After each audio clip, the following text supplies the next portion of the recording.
பரமகுருவும் உமாபதியுமான ஈசனை யான் வணங்குகிறேன். பரமகுரு சிவானந்தரை வணங்குவதுடன் வணக்கத்துக்கு உரிய மற்ற மகான்களையும் நாளும் வணங்குகிறேன். அளவற்ற இன்பமளிக்க ஆதரவாக இருப்பவனும் பரிபூர்ண ஆனந்த மூர்த்தியும் தயாபரனும் மகிழ்ச்சி மிக்கோணமாகிய சத்குருநாதனை யான் வணங்குகிறேன்.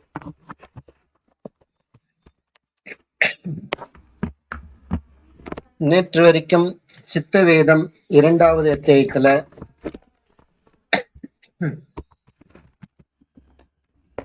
மனதினுடைய 2 நிலைகள், காரணம் காரியம், இந்த மாயையினுடைய இந்த 2 நிலைமைகளால் தான் இந்த மனதுக்கும் இந்த 2 நிலைமைகள் என்பது உண்டாயிற்று.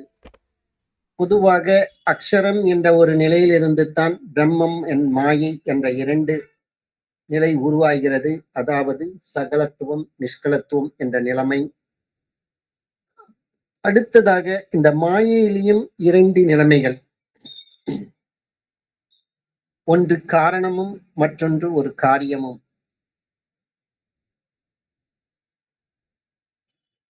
அப்படி உலகத்தில் கேட்பது, காண்பது, அறிவது எல்லாம் அது காரியமாகின்றது.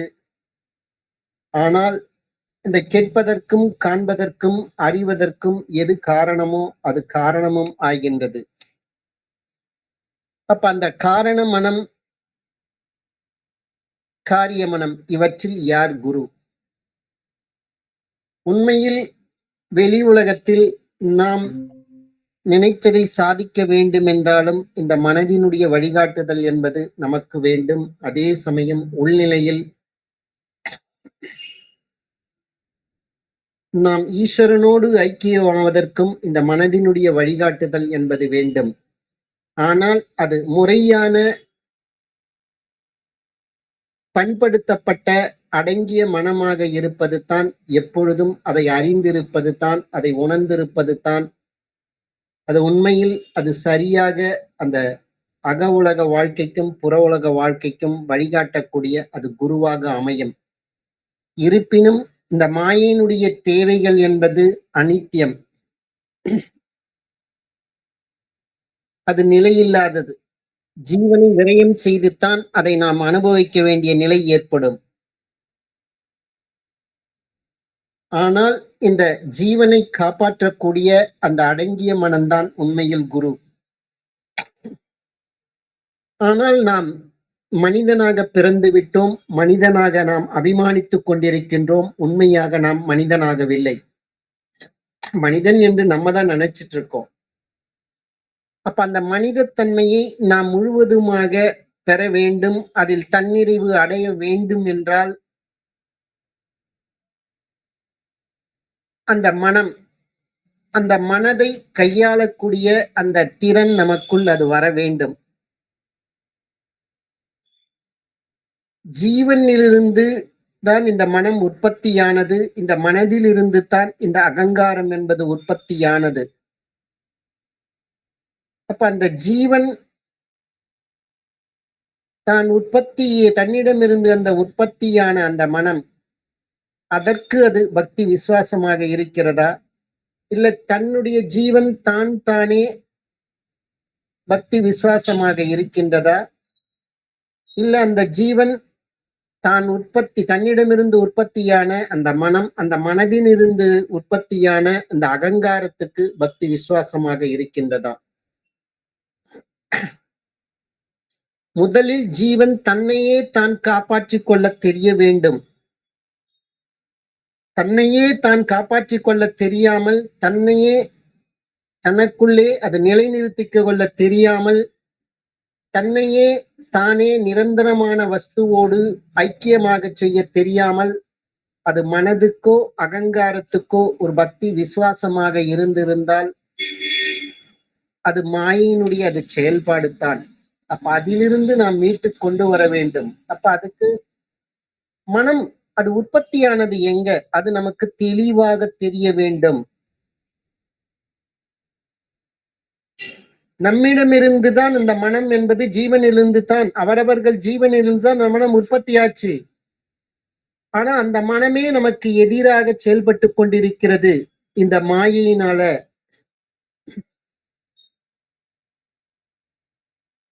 பொய்.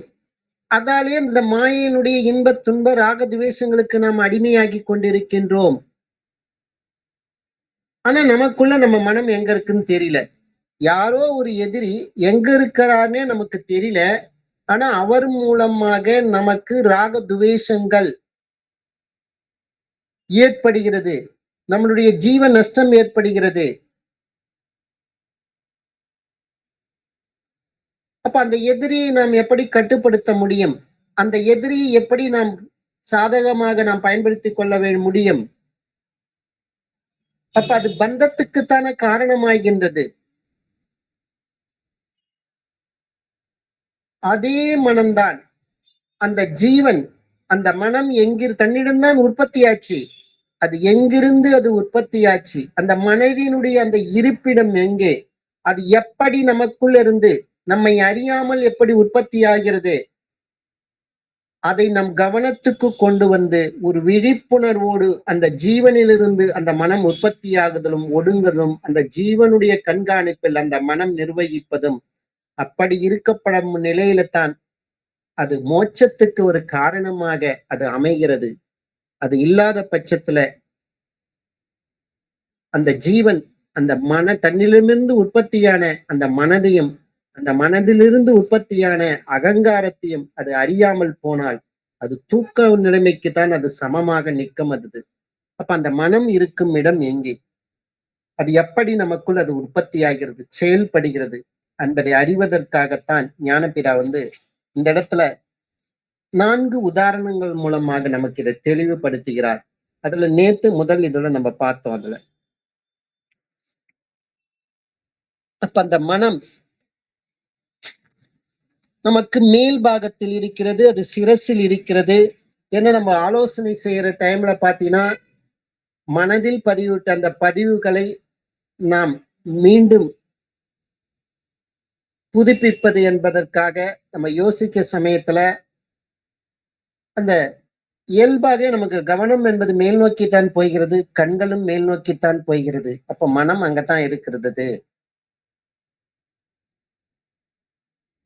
அடுத்ததாக பாத்தீங்கன்னாலும் அந்த மனம் இருக்கிறது ஒரு செத்த பிணத்துக்கு இருக்குதுன்னா கிடையாது, பிறந்த குழந்தைக்கு இருக்கிறதா இருக்கிறது. ஆனால் ஒரு பிறந்த குழந்தைக்கு மனம் இருக்கிறது, ஜீவன் இருக்கிறது. ஆனால்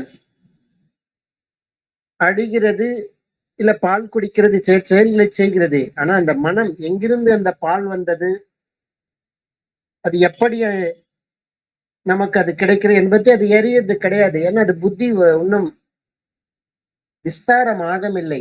அப்ப அந்த புத்தின்னு ஒண்ணு வர சொல்லதான் அந்த குழந்தைகள் நல்லது கெட்டது இதை பற்றி அறியக்கூடிய நிலை என்பது அந்த குழந்தைகளுக்கு இயல்பாகவே அது ஏற்படும். ரெண்டாவது நம்ம நைட்டு தூங்க சொல்ல நீ இந்த மனமானது தான் ஜீவனிலே லயிச்சிருது. அதுக்குதான் ஞானபிதா ஒரு உப்பு உதாரணத்தில் மூலமாக சொல்றார். கடலில் இருந்து தண்ணீரிலிருந்து தான் இந்த உப்பு உற்பத்தியானது. ஆனா அது தண்ணீரிலிருந்து அது பிரிஞ்சிச்சுன்னா அது உப்பு கெட்டித்தன்மையில இருக்கிறது. அந்த உப்பு எங்க கரையன்னு பார்த்தா தான் உற்பத்தியான தண்ணீரில தான் அது கரையானது. அதே மாதிரிதான் இந்த மனமானது எங்க கரையன்னா அது தான் உற்பத்தியான அந்த ஜீவன்ல போய் தான் அது கரையானது. அப்ப நைட்டு நம்ம தூங்க சொல்லும் அந்த ஜீவன்ல அது லயிச்சு இருக்கிறது. அந்த காலையில எழுந்தது சொல்லும் அதுல இருந்து வெளிப்படுது. நம்ம சுவாசம் வெளிமுகமாக பயணித்ததால் அது வெளிப்படுது. அப்போ பொதுவாவே அந்த மனம் இருக்கும் இடம் அப்படின்னு பார்த்தல அது ஜீவன் இருக்கும் இடத்திலிருந்து அந்த மனம் உருவாகுது. அப்ப ஜீவன் எங்க இருக்கிறது? நம்ம சிரசுல தான் இருக்கிறது. அப்ப அந்த மனம் அது இருக்கும் இடம் எங்க? ஃபர்ஸ்ட் அதை தெளிவாக தெரியணும் நம்மளுக்கு. இது நமக்கு மேல் பாகத்தில் தான் இருக்கு. ஏன்னா நம்ம ஆலோசனை சமயத்துல நம்ம மேல நோக்கிதான் மேல் பாகமா தான் நம்ம கவனம் போகிறது. நம்ம 2 கண்களும் மேல் நோக்கித்தான் அது. அந்த ஆலோசனை டைம்ல நம்ம கண்ணை மூடிட்டு ஆலோசித்தாலும் கண்ணை திறந்துட்டு ஆலோசித்தாலும் அங்கதான் நம்ம கவனம் போகுது. அப்போ மேல் பாகத்துலதான் நமக்கு இருக்கிறது. உண்மையில நெஞ்சுக்குழில நமக்கு மனம் என்பது அந்த இடத்துல கிடையாதது. உண்மையில நெஞ்சுக்குழில தான் இருக்குதுன்னா நம்ம ஆலோசனை டைம்ல நம்ம நெஞ்சு பாகத்துல இதயம் என்று சொல்லக்கூடிய அந்த பகுதியில நம்ம ஆலோசிக்கிறோமா கிடையாதது. நம்ம கவனம் ஃபுல்லா மேல் பாகத்தில் தான் போகிறது. அப்ப மனம் இருக்கும் இடம் அந்த இடம் தான். அதுக்குதான் ஒரு வீட்டுல வடபக்கத்து அறையில ஒரு சாமான வைத்துட்டு தேவையான போது அந்த வீட்டுல தென்புறம் இருக்கும் அறையில போய் பார்த்தோன்னா அந்த பொருள் கிடைக்குமா? கிடைக்காதது. எங்க வைச்சோமோ அங்கதான் பார்த்தா கிடைக்கும். அதே மாதிரிதான் நம்ம மனதுலதான் எல்லா பதிவுகளும் சேர்ந்து இருக்கிறது. அப்ப அதை போய் தேடணும்னா அங்கதான் போயிட்டு அந்த பதிவுகளை நம்ம எடுத்துட்டு வர முடியும். சம்பந்தம் இல்லாத வேறொரு இடத்துல நெஞ்சுக்குழில இருக்கக்கூடிய அருகில் இருக்கக்கூடிய அந்த இதயத்துல போயிட்டு நம்ம எடுத்துட்டு வர முடியுமான்னு அது முடியாதது. அப்போ அந்த மனம் எங்க இருக்கிறது அப்படின்னு பாத்தீங்கன்னா அந்த மனதினுடைய விருப்பிடம் எங்கன்னு பாத்தீங்கன்னா புருவ மத்தியமம். அப்ப நம்ம ஆலோசிச்ச அந்த காரியங்களை பத்திரப்படுத்தக்கூடிய இடம் பாத்தீங்கன்னா அதுதான் புருவ மத்தியம் என்று சொல்லக்கூடிய அந்த இடம் வந்தது. புருவ மத்தியமம் அப்படின்னு சொல்றது என்னன்னு பாத்தீங்கன்னா 2 கண்களுடைய புருவங்கள் இருக்கிறதே, ஒரு வில்லு மாதிரி இருக்கிறதே, அது 2த்துக்கும் அது நடுப்புற 2 புருவங்களுடைய அதனுடைய மத்தியம். அப்ப அந்த மத்தியப்படினா அப்ப லெஃப்ட் ஹேண்ட் சைடு ஒரு புருவம் இருக்கும், ரைட் ஹேண்ட் சைடு ஒரு புருவம் இருக்கும். அப்ப அந்த 2 புருவங்களுக்கும் நடுப்புற இருக்கிற பாகம் தான் புருவ மத்தியம். சில பேர் என்ன நினைச்சிட்டு இருக்காங்க, ஒவ்வொரு புருவத்திற்கும் அதனுடைய மத்திய பகுதின்னு சொல்லிட்டு சென்ட்ரல்னு சொல்றாங்க. அது உண்மையில அது கிடையாது. உண்மையில எந்த இடம்னு பார்த்தீங்கன்னா மூக்கு அந்த நுனிக்கு மேல 2 புருவங்களுக்கு அந்த மத்திய பகுதியில தான் அதுதான் அந்த புருவ மத்தியம் என்று சொல்ற இடம். அதுதான் மனதினுடைய இடம். அந்த இடத்துக்குத்தான் உண்மையில ஹிருதயம் என்று சொல்றது அது. அப்போ ஏற்கனவே நம்ம தொட்டு காமிச்ச அந்த நெஞ்சுக்குழி பகுதியில இருக்கிறது அது இதயம். அது அது ஹிருதயம் என்பது அது கிடையாதது. அப்ப அங்கிருந்து தான் நமக்கு பிரகாசம் என்பது நமக்குள்ள இருந்து உருவாகிறது.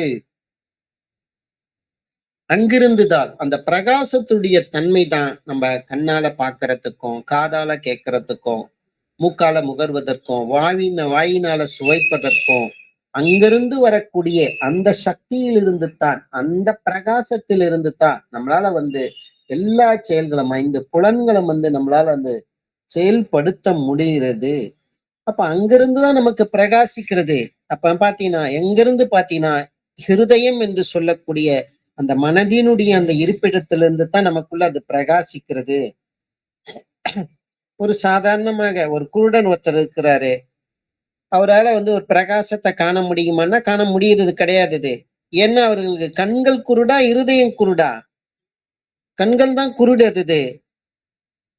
அப்ப இருதயம்னு ஒண்ணு சொல்லி அந்த இடமா இருந்ததுன்னா அந்த இடத்துல இருந்து ஏதாவது ஒரு ஒளியோ ஏதாவது காட்சியோ பார்க்க முடியுமான்னா முடியாதது. காரணம் என்னன்னா அவர்கள் கண்கள் குருடா இருக்கிறதால வெளியில இருக்கிற பிரகாசத்தை அவரால பார்க்க முடியாதது. அப்ப பொதுவா பிரகாசம் என்பது உமக்கு உண்டா? அதை காண முடியுமான்னா உண்டு, காண முடியாதது. ஆனா கண்ணுல மூடினா நம்ம அந்த வெளியில இருக்க பிரகாசம் காண முடியுமான்னா முடியாதது. இருட்டாயிடுது. அப்போ நம்ம கண்ணை அவரவர்கள் அவர் கண்ணை தானே மூடினோம், இருதயத்தை மூடல. நம்ம கண்ணை நம்ம மூடினதால வெளியில பிரகாசத்தை நம்மளால பார்க்க முடியாதது. ஆனா உண்மையில நம்ம இருதயத்தையா மூடணும்? கிடையாதுல்ல. அப்போ இப்ப சொல்லிய இந்த பிரகாரம் தான் இந்த இதயம் என்பது நெஞ்சு குழியில் இல்லாதது. உண்மையில அந்த இடத்துல இருந்து பிரகாசிச்சுன்னா நம்ம கண்களை மூடி இருந்தால அந்த வெளியில இருதயம் மூலமாக அது வெளியில பார்த்திருக்க முடியும்ல.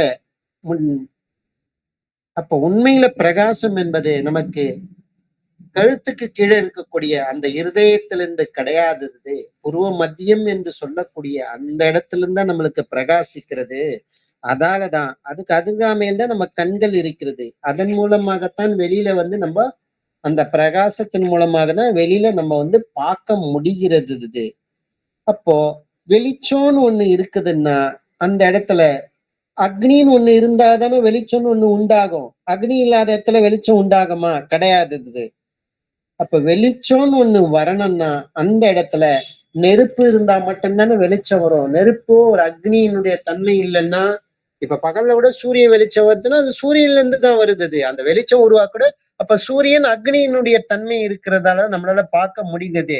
நைட்ல ஏன் பார்க்க முடியுது இல்ல? அந்த சூரியனுடைய அந்த ஒளி, சூரியன்ல இருந்து வரக்கூடிய அந்த அக்னியிலிருந்து அந்த ஒளி நம்மளால சூரியனை அந்த இடத்துல நம்மளுக்கு நேரடியாக இல்ல. அதால பார்க்க முடியறது இல்ல.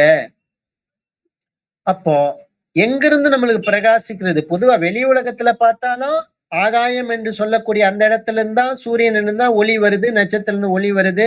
அங்கிருந்து தான் பிரகாசத்த பார்க்க முடியுது. அதே மாரிதான் வெளியில அண்டத்தில் உள்ளதுதான் பிண்டம், பிண்டத்தில் உள்ளதுதான் அண்டம். அந்த தன்மையில நம்ம பார்த்தோம்னா புரியுதுங்களா? நமக்குள்ளயும் மேல் பாகத்திலிருந்து தான் பிரகாசம் என்பது உண்டாகிறது. இப்ப வெளியிலயும் ஆகாயம் தன்மையிலிருந்து அங்கிருந்த பிரகாசம் வருது. அப்ப நமக்குள்ளயும் நமக்குள் இருக்கக்கூடிய ஆகாயம் என்று சொல்லக்கூடிய அந்த சிரசினுடைய அந்த பகுதியிலிருந்து தான் நமக்குள்ள அந்த பிரகாசம் என்பது உருவாகிறது. அப்ப அந்த பிரகாசம் உருவாகணும்னா நமக்குள்ள என்ன வேண்டும்? அக்னி வேண்டும். அப்ப அக்னி இல்லைன்னா பிரகாசம் இருக்குமான்னா நிச்சயமா இருக்காது. ஆனா வெளிச்சம் எதுல இருந்து உண்டாச்சு? அதனால அக்னியில இருந்து தான் உண்டாச்சு. அதான அக்னி இருந்தாதான் வெளிச்சம் என்பது நமக்குள்ள இருக்கும் அது. வெளிச்சம் இல்லாவிடில் அக்னி இல்லை என்று சொல்ல முடியுமான்னா முடியாது. அப்போ வெளிச்சம் இல்லைனாலும் அக்னி என்பது இருக்கிறது. இப்ப அக்னி இல்லைன்னா வெளிச்சம் இல்லைன்னு நம்ம சொல்லிடுறோம். ஆனா வெளிச்சம் இல்லை என்றா அக்னி இல்லைன்னு அந்த இடத்துல சொல்ல முடியுமான்னா நிச்சயமாக முடியாது. ஏன்னா ஒரு விறகு கட்டை கூட இருக்கும். அதுல நெருப்பு இருக்கும்.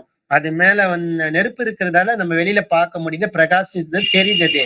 அதே விறகு கட்டையில அந்த நெருப்புக்கு மேல ஒரு சாம்பல் அதுக்குள்ள மூடி இருந்ததுன்னா அதுக்குள்ள அக்னி இருக்குதுன்னு நம்மளுக்கு தெரியுமா? தெரியாது. வெளிச்சம் இல்ல, அந்த சாம்பல் தடை பண்ணிருக்கு. அதுக்காக அதுக்குள்ள நெருப்பு இல்லைன்னு சொல்ல முடியுமா? நெருப்பு இருக்கு. அந்த நெருப்ப சாம்பல் மூடி இருக்கிறது. அதுதான் பாத்தீங்கன்னா வெளிச்சம் இல்லைன்னாலும் அக்னி என்பது இருக்கிறது. அக்னி இல்லாவிட்டால் வெளிச்சம் என்பது கிடையாது. அதனால அக்னியில் இருந்ததாகவும் அந்த உண்மையில பாத்தீங்கன்னா அக்னியிலிருந்து தான் நமக்குள்ள அந்த வெளிச்சம் என்பது அது உண்டாச்சுது. அந்த அக்னி நமக்குள்ள இருக்கா இல்லை என்பது நிச்சயமா இருக்கிறது. நமக்குள்ள அது எங்கே இருக்கிறது? இந்த இடத்துலதான் ஒரு வாதங்கள் என்பது வருகிறது. நம்ம புருவ மத்தியத்துல அக்னி இருக்குதான் வெளிச்சம் இருக்கு. அங்கிருந்து அக்னி இருக்கு. அந்த வெளிச்சத்தின் மூலமாக கண்ணின் மூலமாக வெளியில பாக்குறதெல்லாம் பிரதிபிம்பித்து நம்மளுக்குள்ளே அது பாக்குறோம். உண்மையில அக்னி அங்கதான் இருக்கிறது. ஆனா நிறைய முரண்பாடுகள் வருது இந்த உலகத்துல. வயிற்றுலதான் அக்னி இருக்கிறது அப்படின்னு சொல்லிட்டு உலகத்துல சொல்லி வருகிறார்கள். அது உண்மையா பொய்யா? உண்மையில புருவ மத்தியத்துல அக்னி இருக்கா? இல்ல வயிற்றில் அக்னி இருக்கிறதா?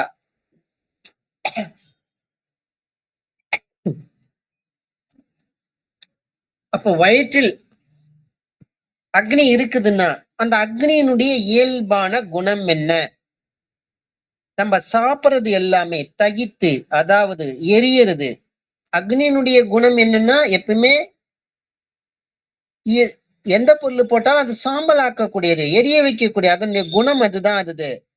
ஆனா அந்த மாதிரி நம்ம வயிற்றுல அக்னி இருந்ததுன்னா நம்ம இது நாள் வரை சாப்பிட்ட உணவுகள் எல்லாமே எரிந்து சாம்பலாக வருதா? வெளியில வர்றது கிடையாது. அப்ப நாம் உணவுகளை எல்லாம் நம்ம சாப்பிடுறது எப்படின்னா நிறைய மசாலா பொருட்களை சாப்பிடுறோம். மிளகு, மல்லி இந்த மாதிரி அம்மியில அரைத்து வைத்து அதை உருண்டையாக்கி எடுக்கிறோமோ எந்த மாதிரி பொருட்களை நம்ம அரைத்து எடுத்து விழுந்து எப்படி சாப்பிட்டாலும் அந்த சாப்பிட்ட சாப்பாடு உருண்டை உருண்டையாக அது மலமாகத்தான் வெளியில வருது. இது வரைக்கும் அந்த மலத்துல எரிந்ததாக எந்த பொருளும் நம்மளால பார்க்க முடியறது கிடையாது. நாம் உண்ணுகின்ற உணவுல ஏதாவது காய்கறிகள் துண்டுகள் மெல்லாமல் விழுங்கியிருந்தாலும் அது அப்படியே தான் வெளியில வருதே தவிர அது எரிந்து சாம்பலாகியோ ஒரு எழுந்து அந்த மாதிரிதான் வெளியில வர்றது கிடையாது மலத்துல நம்ம மூலமாக. அதுக்கு என்ன காரணம் பாத்தீங்கன்னா, இந்த வயிற்றுல நெருப்பு இருக்கிறான்னு பாத்தீங்களா? அந்த கிடையாது. ஏன்னா நெருப்பில் போட்ட பொருட்கள் எல்லாமே எரிந்துதான் போகணும். அந்த மாரி நெருப்பில ஏதாவது ஒரு பொருள் போட்டா, அந்த பொருள் நெருப்பில ஏதாவது சூடாகி, வாடி, கருகி அந்த மாரி வெளியில வருதா நம்மளுக்குள்ள மல ரூபமாக? எதுவும் கிடையாதது. அப்ப நம்ம எப்படி விழுங்குனமோ, சாப்பிட்டோமோ, அதே மாரி தான் ஒரு வெளியில வருது. அதுல எந்த ஒரு வித்தியாசமும் நம்மளால அது காண நெருப்புல அதுல எரிஞ்சதற்கான எந்த ஒரு வித்தியாசமும் நமக்குள்ள அது காண முடியறதில்ல. அதே மாரி வெளியில ஒரு அக்னி குண்டம் உண்டாகி, அந்த எல்லா பொருட்களையும் எரிச்சுன்னா அது சாம்பல் ஆகிறது. அப்ப அந்த ஒரு நாற்றம் அடிக்கக்கூடிய, இல்ல வாசனை அடிக்கக்கூடிய பொருட்கள அக்னியில போட்டாலும் சரி அது, எதுவா இருந்தாலும் அத எரிஞ்சுட்டு, கடைசியில பார்த்தீங்கன்னாலே, அந்த வாசனை அடிக்கக்கூடிய அந்த பொருள போட்டாலும் அக்னி எரிஞ்சுச்சுன்னா சாம்பல் ஆயிடுது. அந்த வாசனை என்பது நமக்குள்ள வர்றது கிடையாதுது. அதே சமயம் ஒரு துர்நாற்றம் அடிக்கக்கூடிய பொருள கூட அக்னியில போட்டு எரிச்சுட்டோம்னா, அதிலிருந்து வரக்கூடிய அந்த சாம்பல்ல துர்நாற்றம் என்பது இருக்காது. அப்போ வாசனை பொருட்கள்ல இருந்து நாற் பொருட்களோ இதுவா இருக்கு. அந்த வாசனை இருக்காது அக்னியில எரிந்துச்சுன்னா. துர்நாற்றம் அடிக்கக்கூடிய பொருள்ல இருந்து போட்டாலும் பார்த்தீங்கன்னாலும், அக்னியில இருந்து சாம்பலாய் வெளிய வந்துச்சுன்னா, அதுல அந்த துர்நாற்றம் என்பது இருக்காது. வெறும் சாம்பல் மட்டும் தான் இருக்கிறது. அதே மாரி தான் நம்ம சாப்பிட்ட பொருட்கள் எல்லாமே சாம்பலாக வருதா? நம்ம போய்க்கிற அந்த மலத்துல எவ்வளோ துர்நாற்றங்கள் தானே வீசத் தொடங்குது அது. எவ்வளவு வாசனை மிக்க பொருட்கள் நம்ம சாப்பிட்டாலும் நம்ப கழிக்கிற அந்த மலத்துல துர்நாற்றம் தானே அடிக்கிறது. அப்போ உண்மையில பார்த்தீங்கன்னா, வயிற்றில் அக்னி என்பது இங்க இல்ல. அதுதான் வந்து இன்னொன்னு ஞானபிதா சொல்றாரு.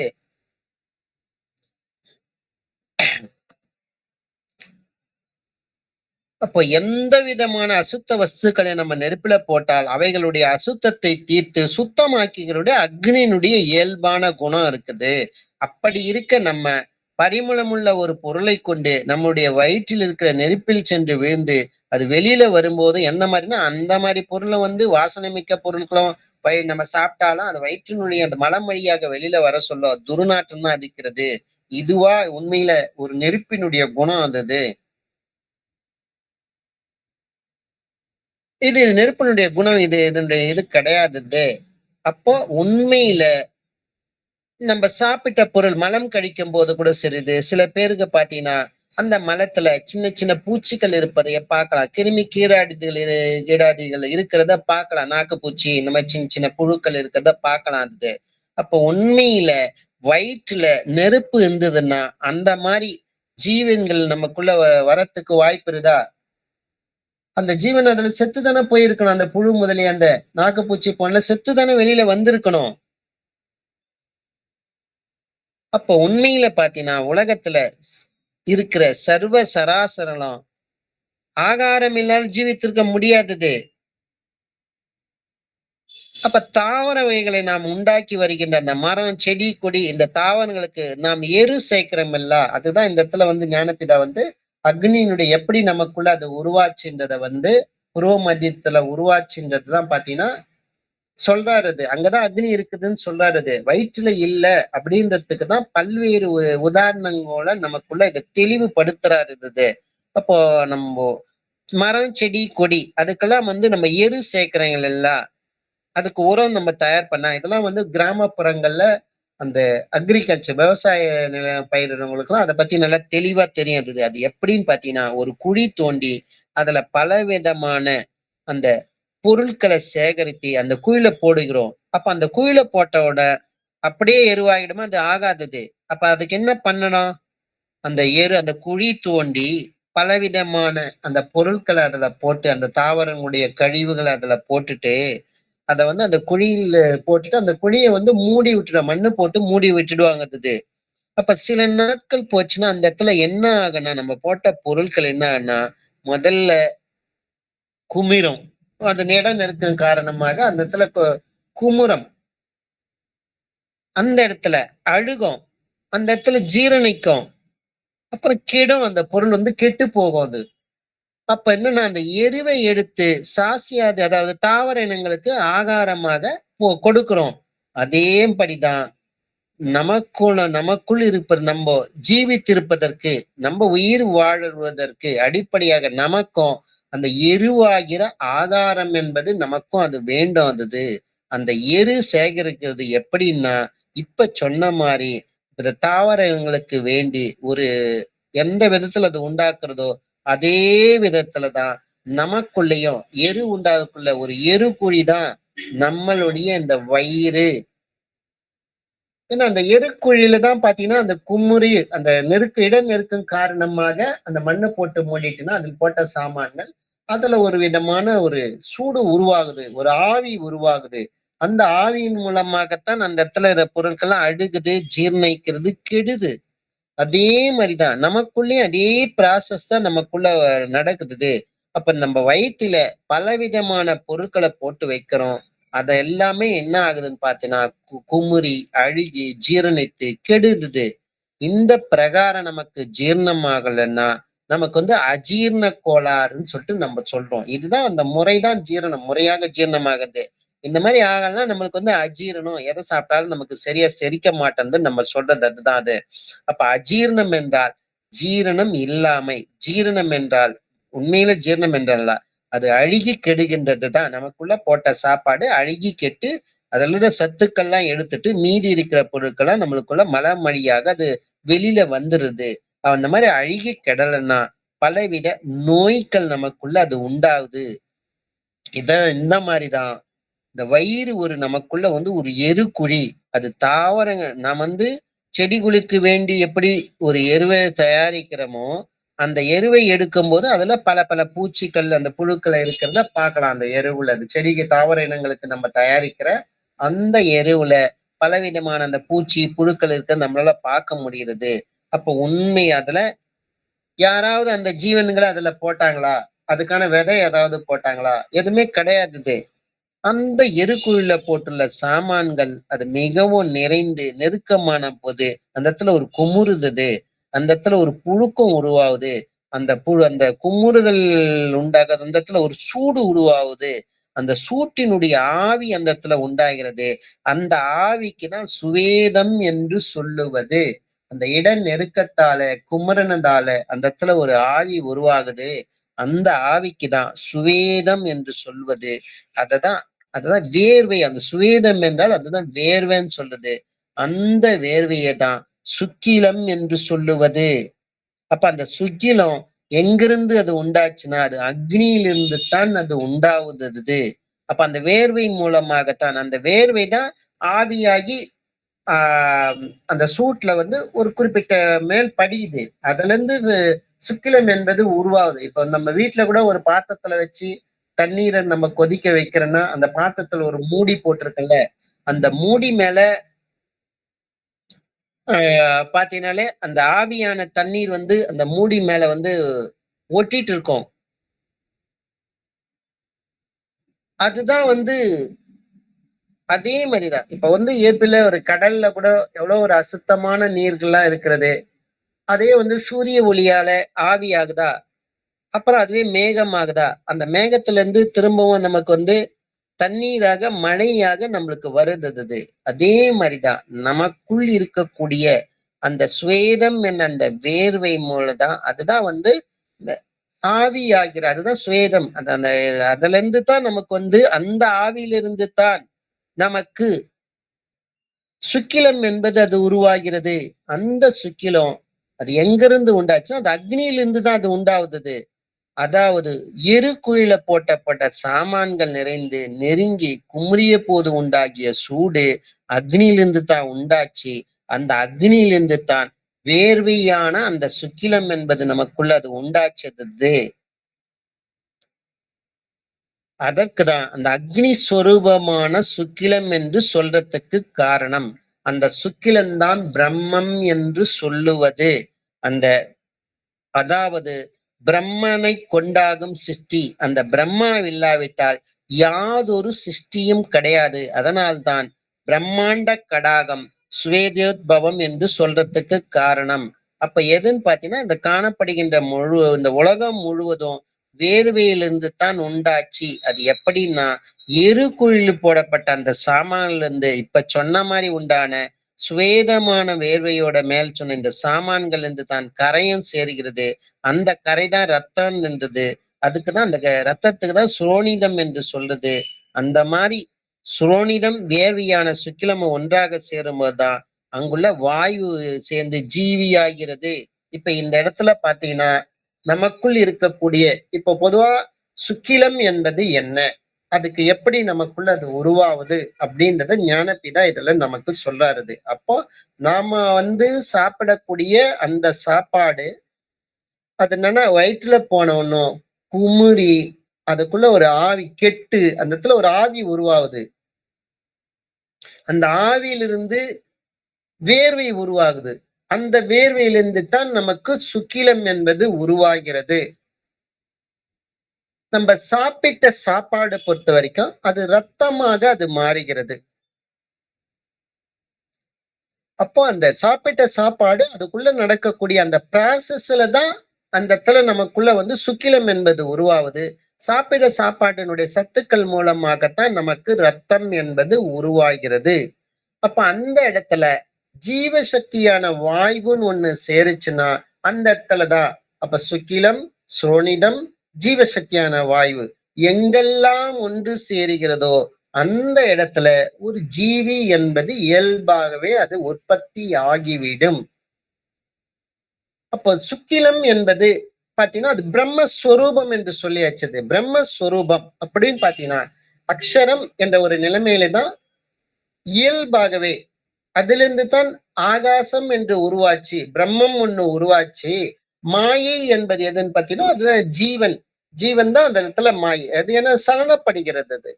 அப்ப பிரம்மம் மாயை என்ற இரண்டு நிலைமைகள் அக்ஷரம் என்ற ஒரு நிலைமையிலே தான் அது உண்டாச்சுறது. அது வெளியாக இருக்கும்போது ஆகாசமாக இருக்கும்போது அது பிரம்மம் என்று சொல்றது. அதே பிரம்மம் தான் அது இப்ப ஈஸ்வரன் இரண்டு நிலைமைகள் நம்ம பார்த்தோம்ல. ஒண்ணு சகலத்துவம், ஒண்ணு நிஷ்கலத்துவம் ஒன்று பார்த்தோம்ல. ஒண்ணு களங்கம் உள்ளது, ஒன்று களங்கம் இல்லாதது என்ற நிலையில பார்த்தோம்ல. அதே மாதிரிதான் ஒண்ணு உருவம் உள்ள அமைப்பு, ஒண்ணு அருவம் உள்ள அமைப்புன்ற மாதிரி அந்த இரண்டு நிலைமைகள் தானே வருது உங்களுக்கு. அது அந்த ஈஸ்வரனுடைய அந்த இரண்டு நிலைமைகள்.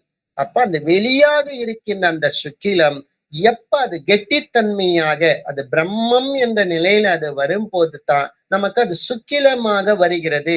அந்த சுக்கிலம் என்பது அது சகலத்துவம் என்ற நிலைமைக்கு அது வரும். அது ஏன்னா அந்த சுக்கிலத்தை கொண்டு தான் பிரம்மா எத்தகைய படைப்பு வேண்டுமோ அத்தகைய படைப்புகளை படைத்து கொள்ள முடிகிறது.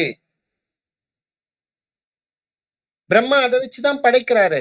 அந்த சுக்கிலத்தை கொண்டு தான். அதுக்கு தான் அது பிரம்மஸ்வரூபம் என்று சொல்வதற்கான காரணம்.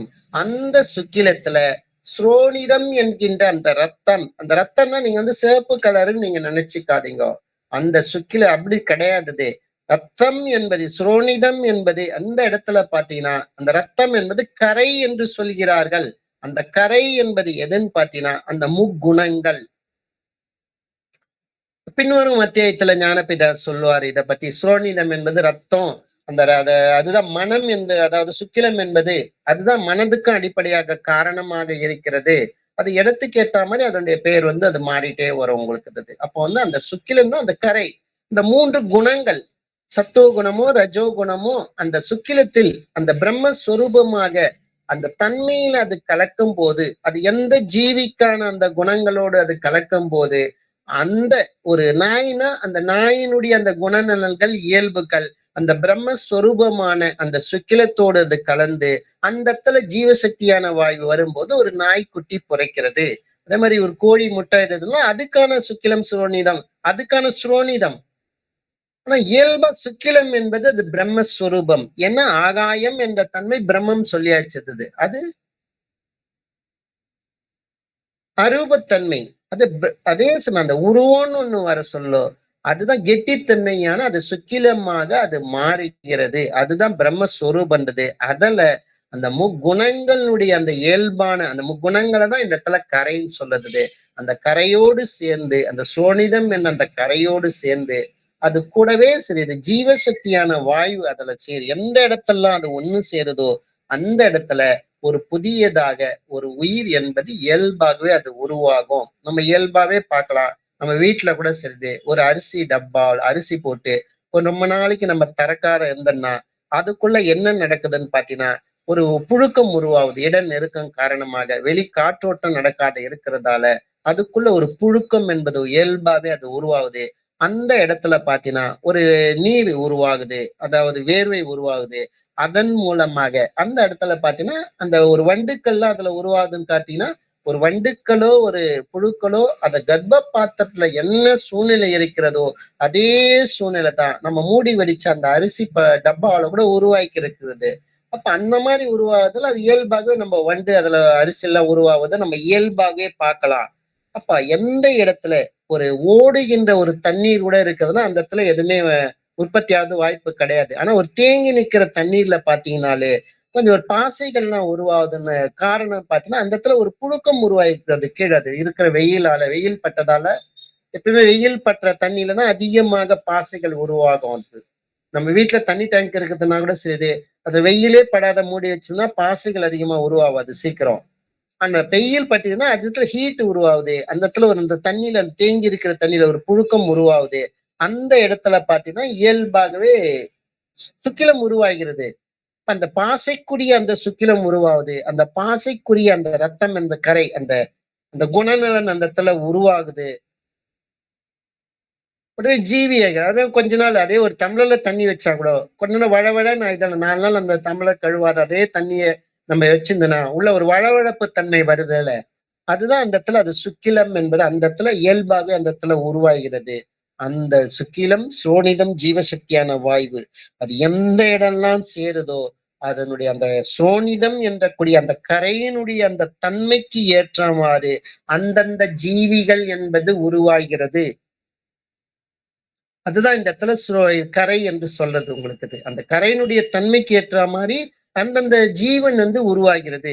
அப்ப அந்த படைப்புக்கெல்லாம் அடிப்படை காரணமாக இருப்பது எதுன்னு பாத்தீங்கன்னா சுக்கிலம் தான். அந்த பிரம்மஸ்வரூபம் அதை கொண்டுதான் பிரம்மாவானது இந்த உலகத்தை சிருஷ்டிக்கின்றார். அப்போ இரத்தமான சுரோனிதமும் வேர்வையான சுக்கிலமும் ஒன்றாக சேரும்போது அங்கே உள்ள வாய்வு சேர்ந்து ஜீவியாகிறது. இப்படித்தான் ஒவ்வொரு கிருமி கீடாதிகளுடைய பிறப்பு வந்தது. அப்ப பாத்தீங்கன்னா இவ்விதமே நம்மளுடைய வயிறு என்று சொல்லுகின்ற அந்த எருக்குழியில நான் போட்ட சாமான்கள் எல்லாமே நிறைந்து நெருக்கமான போது இப்ப சொன்ன மாதிரி ஒரு ஆவியாகி சுவேதம் அந்த இடத்துல உருவாகி அந்த இடத்துல அது சுக்கிலம் உண்டாகத்துக்கு காரணமாகுது. அப்போ அப்ப அதுல இருந்து நம்ம சாப்பிடுற அதன் மூலம் ரத்தம் உருவாகுது. நம்ம சாப்பிடுற சாப்பாட்டு மூலமாக அது ரத்தம் உருவாகுது. அதுதான் சுரோனிதம் சொல்லுது.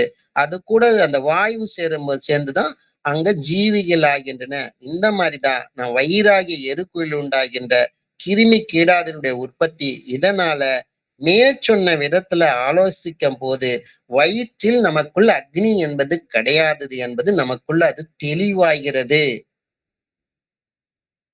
அப்ப அதுக்குன்னு ஒரு உதாரணமா ஞானபிதா சொல்றாரு. இப்ப தாவர இனங்கள் செடி கொடி மரம் இதெல்லாம் பாத்தீங்கன்னா இயல்பாவே ஒரு சூரியனிடந்து தான் அது ஒளி பெற்று அது பச்சையம் உண்டாகிறது. அதே சூரியன் அந்த தாவர இலைகள் செடி கொடி மாதிரிலாம் அந்த காயுது. அதே சூரியன் காஞ்சு அந்த பச்சையத்தை இழுத்துக்குது. அதே சூரியன் இருந்தது. அப்புறம் செடி கொடிகள்லாம் காஞ்சி அதனுடைய இலைகள்லாம் கீழே விழுந்துருது உங்களுக்கு. அப்ப எப்படி அந்த வெளியில இருக்கக்கூடிய அந்த ஆகாசத்தில் இருக்கக்கூடிய அந்த அக்னி சொரூபமான அந்த சூரியன் பாத்தீங்கன்னாலே ஒரு உலகத்தின் இந்த பூமியில இருக்கிற அந்த தாவர இனங்களுக்கும் அது உயிர் வாழ்வதற்கு அதுவும் காரணமாக இருக்கிறது. அது பச்சையம் உற்பத்தி ஆகிறதுக்கு ஸ்டார்ச் தயாரிக்கிறதுக்கு அது காரணமாக இருக்கிறது. அதே சூரியன் தான் அந்த நல்ல அந்த இலை கொடிகள் செடி மேல காஞ்சதுன்னா அந்த பச்சையத்தையும் இழுத்து கொள்கிறது. அந்த சூரியனே அதை இழுத்துக் கொள்கிறது. அதே மாதிரிதான் நமக்குள் அந்த மேல் பாகத்தில் இருக்கக்கூடிய அந்த சுக்கிலும் தான் நம்ம மேல் பாகத்தில் தான் இருக்கிறது. அதன் மூலமாகத்தான் அதனுடைய சக்தியின் மூலமாகத்தான் நமக்கு ஜீரண மண்டலம் என்பதும் செயல்படுகிறது. அப்ப அதன் மூலமா தான் அப்ப அந்த ஜீரணத்துக்கு செயல்படும் போது அங்கு உற்பத்தியாகக்கூடிய அந்த வேர்வையின் மூலம் வரக்கூடிய அந்த சுக்கிலத்தையும் அதே மேல்பாகம் ஆகிய சிரசில் இருக்கக்கூடியதா அதுதான் இழுத்துக்கிட்டது. அதுதான் அப்சர்வ் பண்ணிடுது. எப்படி சூரியன் மேல இருந்து செயல்படுதோ ஒரு பச்சையம் ஸ்டார்ச் கொடுத்து அந்த பச்சையத்துல இருந்து ரிமூவ் பண்ணிட்டு அதே இது பச்சையத்தை எடுத்துக்குதோ அதே மாதிரிதான் நமக்குள் இருக்கக்கூடிய அந்த மேல் பாகத்தில் இருக்கக்கூடிய அந்த சூரியன், அதாவது அந்த அக்னி சொரூபம் ருத்ரன் என்ற அந்த நிலை அது. அதிலிருந்து தான் நமக்குள்ள அந்த சுக்லம் உருவாகும். அதுல இருந்து தான் எல்லாமே செயல்படுது. கட்சியில அதனுடைய தயாரிப்பும் அங்கே நடந்து விடுகிறது. அப்ப மேல் பாகத்திலே அந்த சூரியன் வேர்வை மூலமாக உண்டாகக்கூடிய அதே புருவ மத்தியத்திலே நமக்குள்ள தொடர்ந்து அந்த ப்ராசஸ் நமக்குள்ள அது நடந்துட்டே இருக்குது. அப்போ உண்மையில பாத்தீங்கன்னா அதுக்குதான் சொல்றாரு, பூமியிலிருந்து எவ்வளவோ மேலே உள்ள சூரிய கிரகணம் எவ்வளவோ கீழே இந்த உலகத்தில் எல்லா பாகங்களும் ஒரே விதத்துல பரவுகிறது. அதுவும் இல்லாமல் மேலே இருக்க அந்த சூரியனை கிரகணத்தால தான் எவ்வளவோ கீழே உள்ள அந்த பூமியினுடைய சாஸ்திராதிகள் தாவரங்கள், அதாவது சத்தா இருக்கின்ற ஜலமா இருக்கின்ற ஜீவனை மேற்சொன்ன பிரகாசத்துல சூரிய கிரகணத்தால ஆக்கரித்து, அதாவது அதனுடைய சத்தை இழக்கச் செய்து அசத்தா இருக்கின்ற, அதாவது சக்தி இல்லாம இருக்கிற தாவரங்கள் காய்ந்து கீழே வருகிறது. இந்த மாதிரிதான் நமக்குள்ளேயும் அந்த சூரியன் இருக்கிறது. அந்த சூரியனுக்குத்தான் பிராணன் என்று பெயர். அந்த பிராணனாய் அக்னி சொரூபமாய் இருக்கின்ற அந்த சூரியன் நம்மளுடைய மேல் பாகத்துல அந்த புருவ மத்தியத்துல இருக்கிறது. அததான் ஞானபிதா நமக்கு அக்னி அங்கதான் இருக்கிறது, புருவ மத்தியத்துலதான் இருக்கிறது, அங்கதான் மனம் இருக்கிறது என்ற முறையில தான் நமக்கு இதுல தெளிவுபடுத்துகிறாரு. இதனுடைய தொடர்ச்சியை நாளைக்கு நம்ம பார்க்கலாம். அனைவருக்கும் ஆத்ம நமஸ்காரம். உடம்பினுடைய சகலவிதமான பாகங்களிலும் பரவி எப்பொழுதும் விட்டு பிரியாமல் ஸ்நேகம், மோகம் முதலிய கெட்ட வழக்கங்களை உண்டாக்கி கொண்டிருக்கின்ற ராகத்து வேசாதிகளான விருப்பு வெறுப்பு எனும் பெரும் வியாதிகள் யார் ஒருவரால் வேறற அறுக்கப்படுகிறதோ அந்த அசாதாரண வைத்தியருக்கே நமஸ்காரம்.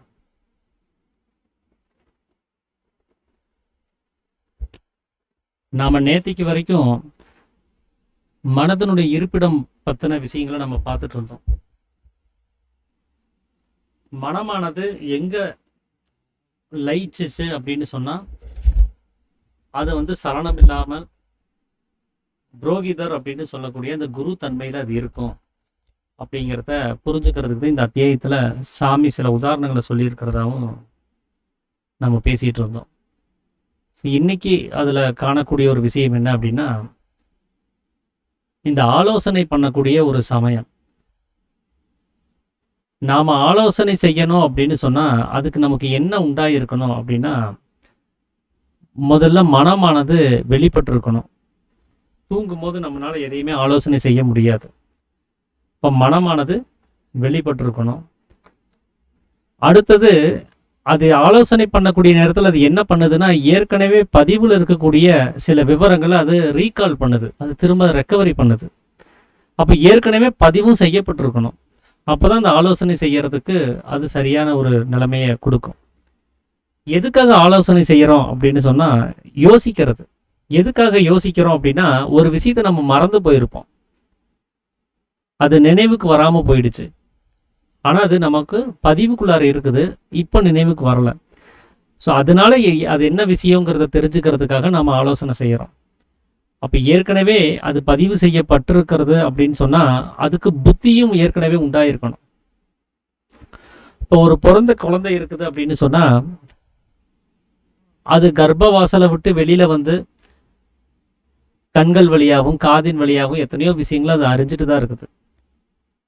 அது பார்த்த மாத்திரத்துல இது இந்த சங்கதி தானே அதுக்கு தெரியாது. ஒரு கலரை பார்த்தோன்னே இது இந்த கலர் தானே அந்த குழந்தைக்கு தெரியாது. அது வெறுமனே அந்த காட்சியை மட்டும்தான் பார்க்குது. அப்ப அதுக்கு நாம் என்ன பண்றோம் அப்படின்னா, ஒவ்வொன்றா சொல்லி தர்றோம். இது இந்த கலரு, இது இந்த பொம்மை, இது அப்பா, இது அம்மா அப்படின்னு சொல்லி ஒவ்வொரு விஷயமா நம்ம சொல்லி கொடுத்துட்டே இருக்கிறோம். அந்த குழந்தைக்கு புத்தி சக்தி இருக்கிறதுனால தான் அது ஒரு முறை பார்த்த காட்சிகளை நாம சொல்லி கொடுத்த விஷயத்தோட பொருத்தி பார்த்து அதை பதிவு பண்ணிக்குது. பதிவு பண்ணதுக்கு அப்புறம் மறுபடியும் அந்த குழந்தை அந்த காட்சியை பார்க்கும் போது அந்த பதிவுல இருந்து நினைவுபடுத்தப்படுது. இது அப்பா அப்படிங்கிற நினைவானது அந்த குழந்தைக்கு வருது.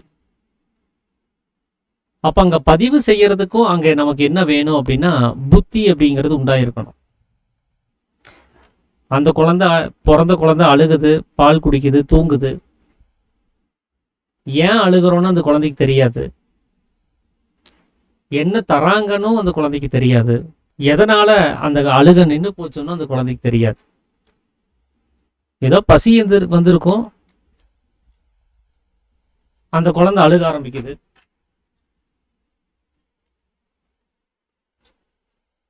உணவு சாப்பிட்ட உடனே பசி அடங்கிடுச்சு, அழுக நின்று போச்சு. அப்ப இதெல்லாம் அந்த குழந்தை சிந்திச்சு பார்க்கறதுக்கான வாய்ப்புங்கிறதே இல்லை. ஏன்னா அந்த குழந்தைக்கு புத்தியானது இன்னும் பூர்த்தி ஆகலை. அது இப்பதான் கொஞ்சம் கொஞ்சமா வெளி விஷயங்களை பார்க்க ஆரம்பிச்சிருக்குது. அது ஒவ்வொன்றா கேட்க கேட்க தான் அந்த பதிவுகள் மூலமாகத்தான் அந்த புத்தியானது கொஞ்சம் கொஞ்சமா வளர்ந்து அது வர வேண்டியதா இருக்குது. அதுக்கப்புறம் தான் அது சிந்திச்சு எதனால அப்படிங்கிறத புரிஞ்சுக்க முடியும். அப்ப சிந்திக்கிறதுக்கு என்ன வேணும் அப்படின்னா புத்தி வேணும். அப்படி இந்த மனமானது இந்த புத்தி சிந்திக்கிறதுக்காக வேண்டி எத்தனையோ விஷயங்களை அது ஸ்டோர் பண்ணி ஒரு இடத்துல வச்சிருக்குது. எப்ப இந்த புத்திக்கு அந்த சிந்தனை சிந்திக்க முடியாத ஒரு நிலைமைங்கிறது ஏற்படுதோ, அந்த மறதி அப்படிங்கிறது ஒன்று ஏற்படுதோ, அந்த சமயத்துல இந்த மனமானது அந்த புருவ மத்தியத்துல அது சேமிச்சு வச்சிருக்கக்கூடிய அந்த இடத்த நோக்கி போய் அந்த பதிவுகளை எடுத்து கொடுக்குது.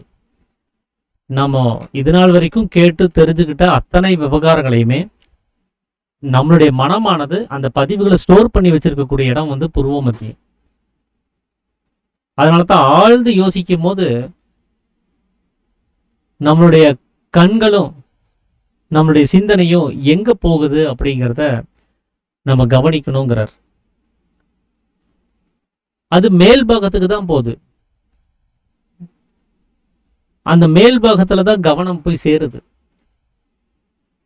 இப்ப மனதனுடைய இருப்பிடம் வந்து நெஞ்சுக்குழியில இருக்குது அப்படின்னு சொன்னா அது அங்கதான் ஸ்டோர் பண்ணி வச்சிருக்கோம். சிந்தனை செய்யக்கூடிய சமயத்துல, ஆலோசனை செய்யக்கூடிய சமயத்துல நம்மளுடைய கவனமும் கண்களும் கீழ்முகமாக மார்பு குழியை நோக்கி போயிருக்கணும். ஆனா அப்படி போறது கிடையாது, அது மேல் பாகத்துக்கு தான் போகுது. ஏன்னா நமக்கு சாதாரணமாவே தெரியும் ஒரு விஷயம், ஒரு பொருளை எங்க வச்சிருக்கிறோமோ நம்ம அங்கதான் தேட முடியும். மேல் வீட்டுல ஒரு பொருளை வச்சுட்டு கீழ் வீட்டுல வந்து தேட முடியாது இல்லையா? எங்க வச்சோமோ அங்கதான் தேட முடியும். அப்போ மனமும் இந்த புத்தி சிந்திக்கிறதுக்கான காரியங்களை, அந்த பதிவுகளை அது ஸ்டோர் பண்ணி வச்சிருக்கிறது மேல் பாகமா இருக்கக்கூடிய புருவ மத்தியத்தில் தானே தவிர கீழ் பாகமாக இருக்கக்கூடிய நெஞ்சுக்குழியில கிடையாது. அதனாலதான் மனதனுடைய இருப்பிடம் புருவ மத்தியம் அப்படின்னு சொல்றதுக்கு காரணம். வெளியில இருக்கக்கூடிய ஒரு சில மார்க்கங்கள்ல புருவ மத்தியம் அப்படிங்கிறத அந்த கண்களுக்கு மத்தியில அப்படின்னு சொல்லி தவறா புரிஞ்சு வச்சிருக்கிறாங்க. கண்மணி, அதாவது கண் பாப்பா இருக்கக்கூடிய அந்த இடத்த தான் புருவ மத்தியம்னு சொல்லி கூட தவறான ஒரு நம்பிக்கையானது இந்த உலகத்துல இருக்குது. அதுவும் தப்பு. புருவ மையம் அப்படின்னு சொன்னாலே 2 புருவங்களுக்கு மத்தியம்னு அர்த்தம். அதுதான் இமயம் அப்படின்னு சொல்லக்கூடியது. 2 இமைகளுக்கு மையம் இமயம். அங்கதான் ஈஸ்வரனானவர் ஸ்திதி செய்து கொண்டிருக்கிறார் அப்படின்னு சொல்லி வேதங்கள்ல சொல்லப்பட்டது. அப்போ நம்மளுடைய ஆலோசனை பண்ணக்கூடிய சமயத்துல மனமானது எந்த இடத்துக்கு போகுது அப்படிங்கறத கவனிச்சு பார்த்தா அது மேல்நிலைக்கு தான் போகுது, புருவ மத்தியத்துக்கு தான் போகுது. அதை வச்சே நம்மளால கெஸ் பண்ணிக்க முடியும். மனதனுடைய இருப்பிடமானது அது அதனுடைய சொந்த வீடு அப்படிங்கிறது புருவ மத்தியம் தான் அப்படிங்கிறத தெரிஞ்சுக்க முடியும். இப்போ நமக்கு வந்து இருதயம் வந்து மூடி இருக்குதா திறந்து இருக்குதா அப்படின்னு கேட்டா, இந்த இருதயம்ங்கிற பாகமானது மூடி இருந்துச்சுன்னா நம்மளால எதையுமே அறிய முடியாது. ஏன்னா மனசு உள்ளுக்குள்ளாரே அடங்கி இருந்திருக்கும். அந்த இருதயம்ங்கிற அந்த ஸ்தானம் திறந்து இருக்கிறதுனால தான் மனமானது உள்ளாரையும் வெளியிலையும் அதனுடைய போக்குக்கு போயிட்டு வர முடியுது. அப்ப அந்த இருதயமாக இருக்கக்கூடிய இடத்துல இருந்துதான் நாம அடுத்த நிலைமையில இருக்கக்கூடிய காட்சிகளை கவனிக்க முடியுது. ஆலோசனை செய்யக்கூடிய சமயத்துல ஒரு உதாரணம் மூலமா மனதனுடைய இருப்பிடம் இதுதான் அப்படின்னு சொல்லிட்டாரு. இப்ப காட்சிகளுக்கும் அந்த மனம்தானே காரணம். ஏன்னா பார்த்தல், கேட்டல், அறிதல், இந்த 3 தான் மனதனுடைய தொழில் அப்படின்னு சொன்னார். அதுல அறிதல் அப்படிங்கிற தொழில் என்ன?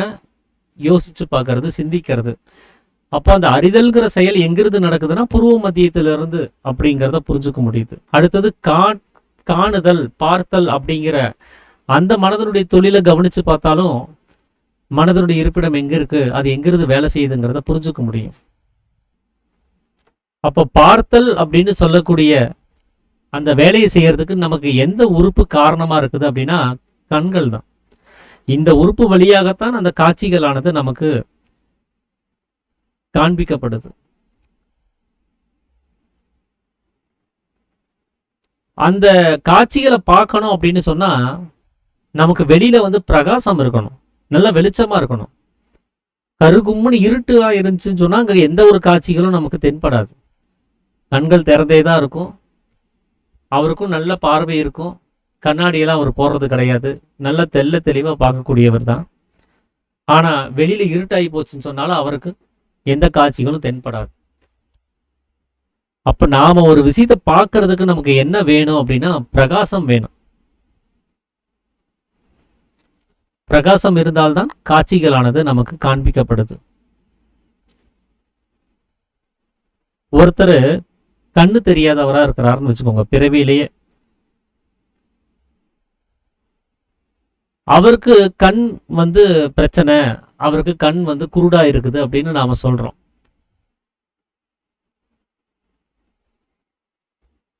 அவருக்கு நம்ம இருதயம் குருடா இருக்குது, இதயம் மூடி இருக்குதுன்னு நம்ம சொல்றது கிடையாது.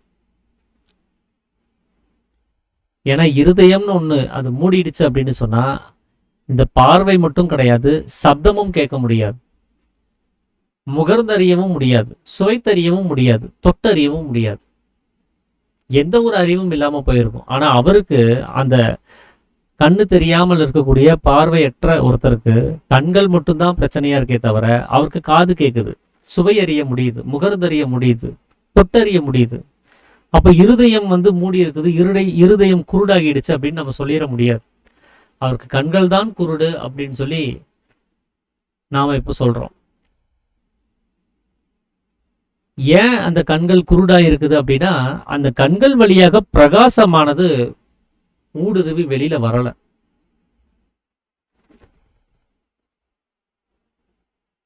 இப்ப நாம கண்களை மூடுறோம், இமைகளால கண்களை இப்ப மூடிட்டோம், வெளியில என்ன ஆகுது அப்படின்னா இருட்டாயிருது. ஆனா வெளிச்சம் இருக்கு இல்லையா, பிரகாசம் இருக்கு தானே. பகல் நேரத்துல மத்தியான வேளையில அந்த உச்சை வெயில்ல இருந்தாலும் கூட இமைகளை மூடிட்டாலும் கூட அங்க நமக்கு இருட்டாயிருது. ஏன்னா இருதயம் அப்படிங்கிற ஸ்தானத்துல இருந்துதான் அந்த பிரகாசமானது வெளியில பிரவேசிக்குது. ஒருவேளை இந்த இருதயம்ங்கிறது நெஞ்சு பாகத்துல இருக்கக்கூடியதுதான் அப்படின்னு சொன்னா கூட இந்த கண்கள் தானே மூடணும், இருந்தாலும் நெஞ்சு பாகத்துல இருந்து பிரகாசமானது வெளிப்படலாம் இல்லையா, அதன் மூலமாக நமக்கு காட்சிகள் தெரியப்படுத்தப்படலாம் இல்லையான்னு கேட்டா அதுவும் முடியாது. இந்த பிரகாசமானது எங்க இருக்குதோ அங்கதான் அக்கினி இருக்க முடியும். அக்கினி இல்லாமல் இங்க பிரகாசமானது உண்டாகிறது கிடையாது. அதனால இந்த பிரகாசம் நமக்குள்ளார இருந்து வருது. எங்கிருந்து வருது அப்படின்னா மேல் பாகத்துல இருந்து வருது. அப்ப அக்கினி எங்க இருக்கும் அப்படின்னு பார்த்தா இந்த உலகத்துல அக்கினி வயித்துல இருக்குது அப்படின்னு சொல்லி சொல்றாங்க. அந்த அக்கினியினாலதான் நம்முடைய உணவானது செரிமானம் ஆகுது அப்படின்னு சொல்லி வர்றாங்க.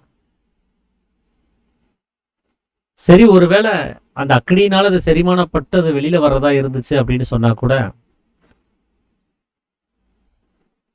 நாம சாப்பிட்ட அந்த சாப்பாடெல்லாம் என்ன ஆயிருக்கணும் அப்படின்னா கறிக்கட்டையா வெளியில வந்திருக்கணும்.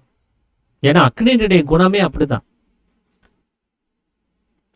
அதுல எதை போட்டாலும் சரி, ஒரு நிறமுள்ள ஒரு பொருளை போட்டு எரிச்சாலும் சரி அதனுடைய நிறமானது சாம்பல் நிறத்துல மாத்திரும். நல்ல மனமான பொருளை தூக்கி போட்டு எரிச்சாலும் சரி அது மனமற்ற சாம்பலினுடைய அந்த குணத்தை கொடுத்துரும். நல்ல சுவையான ஒரு பொருளை கொண்டு போய் போட்டாலும் சரி அதைய எரிச்சு சாம்பலாக்கிடுச்சுன்னு சொன்னா சாம்பலினுடைய அந்த சுவையற்ற குணம் தான் அங்க ஏற்படும். இந்த அக்னியினுடைய வேலையை எரிய செய்யறது, தகிப்பது. நாசத்தை உண்டு பண்ணுவது. அப்ப வயிற்றுல அக்னி இருக்குது, அந்த அக்னியினால நமக்கு சீரணம் ஆகுது அப்படின்னு சொல்றதா இருந்தா, நாம சாப்பிட்ட சாப்பாடெல்லாம் எரிஞ்சு மலமாகி வெளியில வராம அது சாம்பலாகவோ கறிக்கட்டையாகவோ அது வெளியில வரணும். அப்படி யாருக்காவது சாப்பிட்ட சாப்பாடு கறிக்கட்டையா வந்திருக்கா அப்படின்னு கேட்டா அதுவும் கிடையாது. அது மட்டும் இல்லாம அந்த மலத்துல பாத்தீங்கன்னா கிருமி கீடாதிகளை நம்ம கவனிக்கிறோம். புழுக்கள் ஏதாவது அங்க இருக்கும். அப்ப அதுவும் வர்றதுக்கான வாய்ப்பு கிடையாது. ஏன்னா அக்னி இருக்கிற இடத்துல எந்த ஒரு ஜீவிகளும் உற்பத்தி ஆக முடியாது. அதுவும் அந்த அக்னியில எரிஞ்சு செத்துதான் போகும். ஒரு சில பொருளெல்லாம் நம்ம அவசர அவசரமா சாப்பிட்டு என்ன பண்ணிருப்போம்னா, சரியா அரைச்சு சாப்பிடாம அதை உமிழ்நீரோட சேர்த்து கூழ் மாதிரி அதை செய்யாம அவசர அவசரமா அப்படியே விழுங்கி இருப்போம். அப்படி விழுங்கினது கூட ஒரு சிலது பாத்தீங்கன்னா அப்படியே சீரணமாகாமல் அது அப்படியே மலமாக அந்த வேஸ்டேஜா வெளியில வர்றதா நம்ம கவனிக்க முடியுது. இப்ப அக்னி இருக்கிறதா இருந்தா அதுவும் எரிஞ்சு போயிருக்கணும். அது இல்லாம அந்த மலமானது துர்நாற்றம் உண்டு பண்ணக்கூடியதா இருக்குது. ஸோ அக்னியினுடைய குணம் மனமற்ற நிலைமைக்கு கொண்டு போகணும். அதுவும் இங்க நடக்கவே இல்லை. அப்போ உண்மையாவே அக்னியினால நமக்கு சீரணம் உண்டாகிறதா இருந்தால் அதுக்கான பாசிபிலிட்டிங்கிறது இல்லாத மாதிரி தான் இருக்குது. அப்போ இந்த சீரணம்ங்கிறது எப்படி நடக்குது அப்படின்னு சொன்னா, நமக்கு இந்த விவசாயம் செய்யும் போது ஒரு எரி குழி ஒன்று நம்ம உண்டு பண்ணுவோம். நம்ம அந்த வெஜிடபிள்னுடைய வேஸ்டேஜ் கழிவெல்லாம் தூக்கி உள்ள போட்டு அதை மூடி வச்சு அதை குமுறுறதுக்கு கொஞ்சம் நேரங்களை நம்ம கொடுப்போம், நாட்களை கொடுப்போம். அதுல போடப்பட்ட அந்த வெஜிடபிள்ஸ் எல்லாமே கெட்டு போய் அந்த கெட்டு போன அந்த வஸ்துக்கள்ல இருந்து பாக்டீரியாஸ் மாதிரி ஏதாவது ஒரு நுண்ணுயிர்கள் உற்பத்தி ஆகும். அந்த நுண்ணுயிரினுடைய கழிவு தான் அந்த எரு அப்படின்னு சொல்லக்கூடிய அந்த சத்தான ஒரு பொருளாக நமக்கு கிடைக்குது. அப்ப எருக்குழியினுடைய வேலையே என்ன அப்படின்னா, அதை அழுக வைக்கிறது, சீரணித்து கெட வைக்கிறது தான் அதனுடைய வேலை. அதைத்தான் நாம எருவாக தாவரங்களுக்கு ஆகாரமா நம்ம கொடுக்கிறோம், சத்தான ஒரு பொருளா கொடுக்கிறோம். அதே மாதிரிதான் நம்ம உடம்பும், நாம சாப்பிட்ட சாப்பாடெல்லாம் உணவு குழாய் வழியா போய் உணவு பைக்குள்ள விழுந்துருச்சு அப்படின்னு சொன்னா, இறை பைக்குள்ள விழுந்துருச்சுன்னு சொன்னா, அதைய கெட வைக்கிற வேலையைத்தான் அங்க செய்ய வேண்டியதா இருக்கு. இந்த உடம்பு அதைத்தான் பண்ணுது. அதை கெட்டு அழுக வச்சு அதை சீரணிக்கிறதுனா அதுதான் அதனுடைய அர்த்தமே. அதுல உண்டாகக்கூடிய அந்த சத்துக்கள் தான் நமக்கு ஊட்டமாக உடம்புக்கு தேவைப்படக்கூடிய ஒரு விஷயமா உருவாகுது.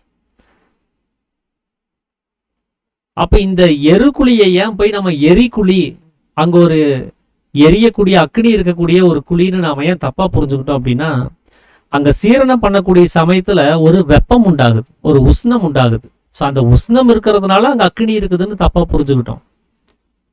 உண்மையாவே அந்த உஷ்ணமானது எந்த ஒரு அக்னி கொண்டும் அது உண்டாக்கப்படுறது கிடையாது. இந்த காற்று ஓட்டத்துக்கு இடமில்லாத அளவுக்கு அந்த இடமானது குமுறி போகும்போது அங்க ஏற்படக்கூடிய உபசம் தான் அது. ஒரு 10க்கு 10 ரூம் இருக்குது, அதுல ஒரு 10 பேர் தான் நிக்க முடியும். ஒரு அடிக்கு ஒருத்தர் அப்படின்னு சொல்லி ஒரு 10 பேர் தான் நிக்க முடியும். அங்க போய் ஒரு 25 பேர்த்த நிக்க வச்சு கதவு ஜன்னல்ல சாத்திட்டோம்னு சொன்னா, அந்த இடத்துல கொஞ்ச நேரத்துல என்ன ஆகும் அப்படின்னா, எல்லாருக்கிட்ட இருந்தும் அந்த வேர்வை வடிய ஆரம்பிச்சிடும். ஏன்னா உபசம் அப்படிங்கிறது அங்க உற்பத்தி ஆகும். ஏன்னா காற்றினுடைய போக்குவரத்துக்கு அங்க தடை ஏற்பட்டதுனால. அது விலாசமான ஒரு ஹாலா இருந்துச்சுன்னா அதுல 25 பேர் இருக்கிறதுல நியாயம். அதுக்கு காற்றினுடைய ஓட்டம் இருக்கிறதுனால அவ்வளவு உபசத்தை அது உண்டு பண்றது கிடையாது. ஆனா ஒரு சின்ன ஹாலுக்குள்ள நிறைய பேர் சேர்ந்து இருந்தாங்க அப்படின்னு சொன்னா, நிறைய பொருட்கள் அங்க போட்டு வச்சோன்னு சொன்னா, அங்க காற்றினுடைய போக்குவரத்துக்கு தடை ஏற்படும் போது அங்க ஆட்டோமேட்டிக்காவே ஒரு உபசம் அப்படிங்கிறது ஒன்று ஏற்படும். அந்த உபசத்தை தான் நாம் என்ன பண்ணியிருக்கிறோம், உணவு பைக்குள்ளார, அந்த இறை பைக்குள்ளார சாப்பிட்ட சாப்பாடெல்லாம் தூக்கிட்டு போய் அதில் போடும்போது அதில் முக்கால்வாசி அளவுக்கு மேலே போயிடுச்சுன்னு சொன்னாலே அந்த உபசம் ஏற்பட ஆரம்பிச்சிடும். ஏன்னா காற்றினுடைய போக்குவரத்துக்கு தடை ஏற்படுறதுனால, அதுக்கான இடம் கிடைக்காததுனால அங்கே போடப்பட்ட பொருள்கள் எல்லாம் அதிகமாக விழுந்து குமுறி போகும்போது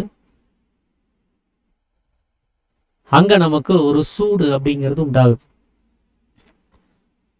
அப்போ ஒரு சூடு உண்டாகுது அப்படின்னு சொன்னால் அடுத்தது அங்கே அந்த சூட்டில் இருந்து என்ன உற்பத்தி ஆகணும் அப்படின்னா நீர் உற்பத்தி ஆகணும்.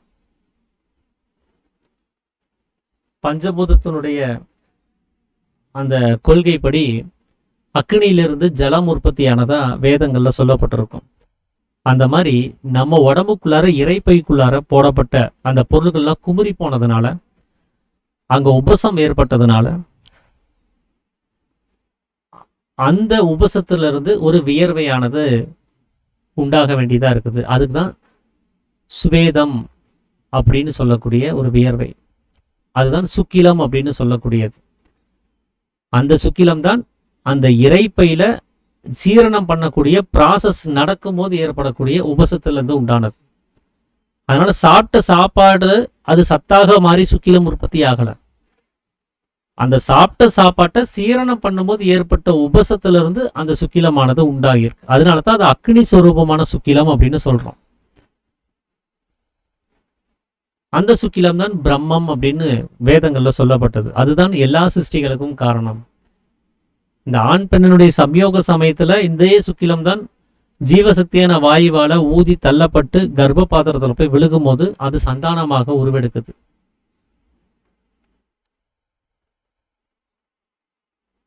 அப்படிப்பட்ட அந்த பிரம்மமா இருக்கக்கூடிய அந்த சுக்கிலம் இல்லை அப்படின்னு சொன்னா இங்கே எந்த ஒரு சிருஷ்டியும் கிடையாது. அதனாலதான் வேதங்கள்ல இன்னொரு வாக்கியம் கூட சொல்லப்பட்டிருக்கும், பிரம்மாண்ட கடாகம் சுவேத ஜோத்பவம். ஸ்வேதம் அப்படின்னு சொன்னா வியர்வை. அந்த வியர்வையாக இருக்கக்கூடிய அந்த பிரம்மத்திலிருந்து தான் எல்லா சிருஷ்டிகளுமே உண்டாக்கப்படுது. இந்த காணப்படக்கூடிய உலகம் முதற்கு எல்லாமே அப்படிதான். அந்த எருக்குழியில போடப்பட்ட பொருள்கள்ல அந்த குமுறல்ல ஏற்பட்ட வியர்வையாகத்தான் அந்த சுக்கிலம் வந்திருக்குது. ஆனா அந்த சுக்கிலமானது வந்ததுக்கு அப்புறம், அந்த சீரணம் பண்ணதுக்கு அப்புறம் அதுல நமக்கு ஒரு சத்து கிடைச்சிருக்கும் இல்லையா, போட்ட உணவுப் பொருள் எல்லாம் ஊட்டமாக மாற்றம் அடைஞ்சிருக்கும் சீரணத்துக்கு அப்புறம். அந்த ஊட்டச்சத்து தான் ஒரு சிகப்பு நிறை கரையாக நமக்கு கிடைக்கக்கூடிய ரத்தம்.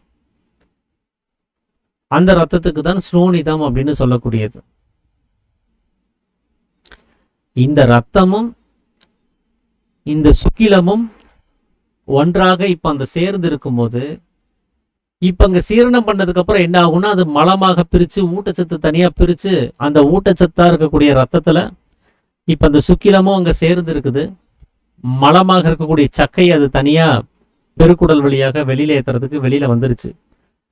இப்ப அந்த பையில இவங்க 2 பேர் இருக்கிறாங்க. இப்ப அங்க குமுறல் கிடையாது. ஏன்னா நிறைய மலம் சக்கையாக அது வெளியே ஏத்தியாச்சு. வெறும் சத்தும், அதாவது ஊட்டச்சத்தும் அந்த சுக்கிலம் மட்டுமே இருக்குது. இப்போ அந்த இறைப்பைக்குள்ளார என்ன ஆகும், காலி இடம் இருக்கும். அந்த காலி இடத்துல என்ன ஆகும்னா வாயுவால நிரப்பப்படும். அப்படி வாயுவால நிரப்பப்படும் போதுதான் அங்க ஜீவிகள் உற்பத்தி ஆகுது. இந்த புழு பூச்சிகள், கிருமி கீடாதிகள் எல்லாம் அங்கதான் உற்பத்தி ஆகுது. ஏன்னா எந்த இடத்துல சுக்கிலமும் ரத்தமும் வாயுவும் சேருதோ அங்க ஜீவி உற்பத்தி ஆயிரும். நிறைய பேர் ஸ்மோக் பண்ணுவாங்க. அவங்களுடைய நுரையீரல்ல அந்த புகை போய் விழுந்து அந்த நுரையீரலை அரிக்க ஆரம்பிக்கும். அந்த நுரையீரல்ல புண்ணு ஏற்படும். அந்த புண்ணு நார்மலா என்ன ஆகும், புண்ணு ஏற்பட்டுச்சுன்னு சொன்னாலே அங்க ரத்தம்ங்கிறது வெளியில வர ஆரம்பிக்கும். ஏன்னா தோல் பிளவுபட்டதுனால, அந்த சதை பிளந்ததுனால உள்ள ஓடக்கூடிய ரத்தம் வெளியில வர வேண்டியதா இருக்கும். அப்ப நுரையீரல் பாகத்துல அந்த புகையினால அரிக்கப்பட்டு அந்த தோல்ல பிரச்சனையாகி அங்க புண்ணாகும் போது ரத்தமும் அங்க வர வேண்டியதா இருக்கு.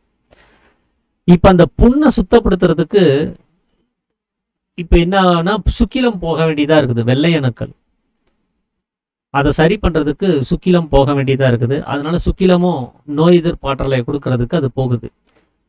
அப்போ அந்த நுரையீரல் இருக்கக்கூடிய புண்ணை ஆற்றுவதற்கு போகக்கூடிய சுக்கிலமும் அந்த புண்ணினால் வெளியில வந்த ரத்தமும் அங்க சேர்ந்தே இருக்குது. அது இருக்கக்கூடிய பாகமும் நுரையீரல், அது வாயுவினுடைய நடமாட்டத்துக்கான ஒரு பாகமா இருக்குது. அப்ப அங்கேயும் வாயு சேர்றதுக்கான நிறைய வாய்ப்புகள் இருக்குது. அப்ப இந்த இடத்துலையும் பாருங்க, சுக்கிலமும் இருக்குது, ஸ்ரோனிதம் இருக்குது, வாயுவும் இருக்குது. இப்ப இங்கேயும் என்ன ஆகுதுன்னா கிருமி உற்பத்தி ஆகுது. அப்படி உண்டாக்கப்பட்ட அந்த பாக்டீரியா தான் டியூபர்குலோசிஸ் அப்படின்னு சொல்லக்கூடிய, டிபி அப்படின்னு சொல்லக்கூடிய அந்த வியாதியை உண்டு பண்ணக்கூடியதா இருக்கும். அது அந்த உறுப்பை அரிச்சு அதைய நசி செய்யறதுக்கான வேலைகளை செய்ய ஆரம்பிச்சிடும். இப்ப வயிற்றுல 3 பேர் சேர்ந்ததுனால புழுக்கள் உற்பத்தி ஆச்சு. ஆனா லங்ஸ்ல இந்த 3 பேர் சேர்ந்ததுனால அங்க ஒரு பாக்டீரியா உற்பத்தி ஆகுது. அது பிரச்சனையை உண்டு பண்ணக்கூடியதா இருக்குது. ஏன் இந்த 2 இடத்துலயும் 3 பேரும் ஒரே ஆள் தான், ஆனா ஏன் 2 வகையான, ஒரு நுண்ணுயிரி இன்னொன்னு புழு, எப்படி இது உற்பத்தி ஆகுது அப்படின்னா, ஒரு உயிர் உற்பத்தி ஆகணும் அப்படின்னு சொன்னா அதுக்கு ஒரு காரணம், அதனுடைய உணவு அங்க இருக்கணும். அதுக்கு தேவைப்படக்கூடிய உணவை பொறுத்து தான் அங்க உயிரானது அங்க உற்பத்தி ஆகுது. இந்த மலத்துல அந்த புழுக்கள் உற்பத்தி ஆகிறதுக்கு அதுக்கு தேவையான ஒரு உணவு வகைகள் அந்த வயிற்றுல இருக்கிறதுனால அதை சார்ந்து அங்க ஒரு புழு உற்பத்தி ஆகுது, இந்த 3 பேர் சேர்ந்ததுனால. ஆனா லங்ஸ்ல அதுக்கான அங்க இருக்கக்கூடிய அந்த உணவு, அதுக்கு தேவையான அதை சாப்பிடக்கூடிய அந்த உயிரானது அங்க உற்பத்தி ஆகுது. அது பாக்டீரியாவாக உற்பத்தி ஆகியிருக்குது. ஆனா 2 நிலைமைகளையும் நல்லா கவனிச்சு பார்த்தோம்னு சொன்னா 3 பேர் சேர்ந்ததுனால தான் இந்த 2 இடத்துலையுமே உயிர்கள் உற்பத்தி ஆகுது. அதனால தான் மலத்துல அந்த புழுக்களை நம்மளால பார்க்க முடியுது. அதனால வயிறு அப்படின்னு சொல்லக்கூடியது எரிக்குழி கிடையாது, எருக்குழி. அக்கினி இருக்கக்கூடிய ஒரு பாகம் அது கிடையாது. அது நாம சாப்பிட்ட உணவுகளை சீரணித்து அதை கெட வைக்கக்கூடிய அந்த வேலையை செய்யக்கூடிய ஒரு வேலையைத்தான், ஒரு எருக்குழி என்ன பண்ணுமோ அதைத்தான் இந்த வயிறானது இங்க செஞ்சுட்டு இருக்குது. அதனால வயிற்றுல அக்னி கிடையாது. அக்னி இருக்கிறது எங்க அப்படின்னா, நமக்குள்ளார பிரகாசம் எங்கிருந்து உற்பத்தி ஆயிருக்குதோ அங்கதான் அக்னி இருக்க முடியும். அது எங்க இருக்குது அப்படின்னா நம்மளுடைய புருவ மத்தியத்துலதான் இருக்குது அந்த அக்னியும் கூட. அதனாலதான் புருவ மத்தியத்துக்கு அக்னி நேத்திரம் அப்படின்னு சொல்லி பேர் இருக்குது. அது மேல் பாகத்துல இருந்து தான் பிரகாசம் உண்டாகுது. அதனாலதான் வேதங்கள்ல ஆகாசத்துல இருந்து பிரகாசம் உண்டானதா சொல்லப்பட்டிருக்கும். நாமளும் நம்மளுடைய பிரதிபலிப்பை வெளியில பார்த்தோம்னு சொன்னா ஆகாசத்துல இருந்து பிரகாசம் உண்டானதா நம்ம கவனிக்க முடியுது.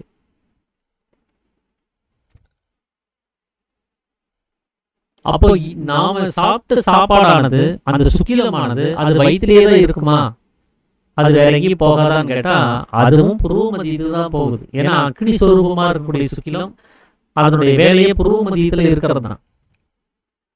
அது புருவ மத்தியத்துக்கு எப்படி கடத்தப்படுது அப்படின்னா, நமக்குள்ளார இருக்கக்கூடிய அக்னி நேத்திரத்துல பிராணனாக இருக்கக்கூடிய ஒரு சூரியன் இருக்குது. அதுக்கு ஆத்ம சூரியன் அப்படின்னு பேர். அதைத்தான் நம்ம ஜீவன் அப்படின்னு சொல்றோம். அந்த ஆத்ம சூரியன் என்ன ஆகுதுன்னா உடம்புடைய எல்லா பாகங்களுக்குமே தன்னுடைய கதிர்களை பரப்பி வச்சிருக்குது. அந்த ஆற்றல் அது கொடுத்து வச்சிருக்குது. இந்த வெளியில இருக்கக்கூடிய சூரியனை கவனிச்சு பார்த்தோம்னா, தாவரங்கள் இருக்கக்கூடிய பச்சையத்தை எப்படி அது உறிஞ்சிட்டு அந்த இலைகளை எல்லாம் காய வச்சு கீழே சருகாக உதிர விடுதோ, அதே போல நம்ம உடம்புலையும் உண்டாக்கப்பட்ட சுக்கிலமானது உள்ளில் இருக்கக்கூடிய ஆத்ம சூரியனால உறிஞ்சப்படுது, அந்த கதிர்களால உறிஞ்சப்படுது. இப்படிதான் வயிற்றுல உண்டாக்கப்பட்ட சுக்கிலமானது புருவ மத்தியத்துல போய் ஸ்டோர் செய்யப்படுது.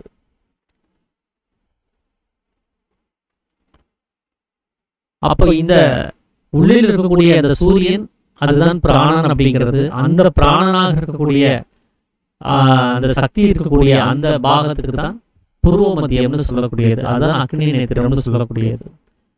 அங்கிருந்து தான் நமக்கு இந்த பிரகாசமானது உண்டாக்கப்படுது. அந்த பாகத்துக்கு தான் இங்க ஆகாசம்னு சொல்றது.